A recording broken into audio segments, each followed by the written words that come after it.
welcome to Jackie's Kitchen. So another session of how to be the hostess with the mostess.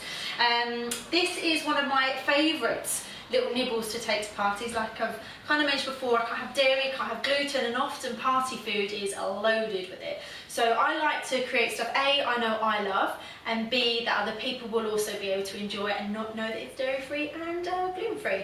So this one here is based on quinoa. And it kind of tastes a bit sort of pizza-y, paprika-y, and it's delicious. These are little sort of nibble size bites that you can have.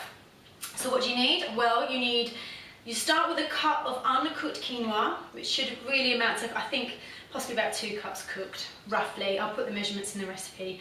You also need 2 eggs to help bind the mixture. You'll need 2 teaspoons of garlic, crushed or really finely chopped.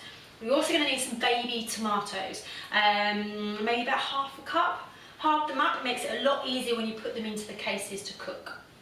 You're also going to need about a cup of finely chopped onion.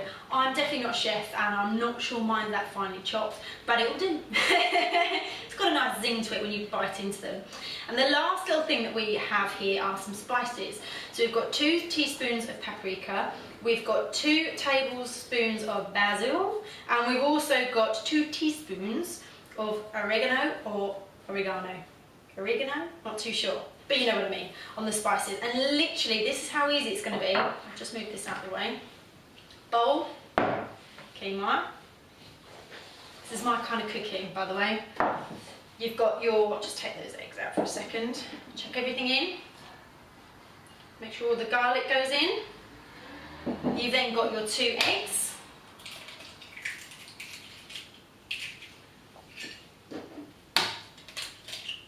Voila. And then finally, your spices. Get a nice big spoon, whatever spoon you've got really, and mix it in. Once all that's mixed in, just going to keep chatting to you, you're going to pop it into some cases. Now once you've got them into cases, I love these silicone ones. It's really easy to pop the mix out once it's all cooked up. Make sure all the spices are evenly distributed and the eggs all mixed into the quinoa. You're then with your oven going to put it onto gas mark 6. Let it preheat for about sort of 5 or 10 minutes, and then you're going to pour these into the silicone or your cupcake mixes or muffin case jars, whatever you've got, and pop them in the oven. Now depending on the size of your cupcake case, it may take between sort of 15 to 20 minutes. You're looking for the top to be quite brown, and you'll also find that the middle will still be quite moist. So I'm going to pop these into the cases, and then I'm going to show you what the end result is. I've always wanted to say this. These are ones I prepared earlier.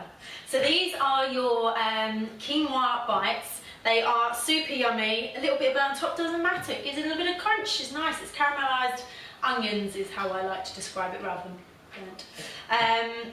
Just ensure really that the underneath is a little bit moist. If it still feels quite runny, pop them back in, just put them a little bit lower down the oven or turn the oven down just so you don't end up with charcoal on top.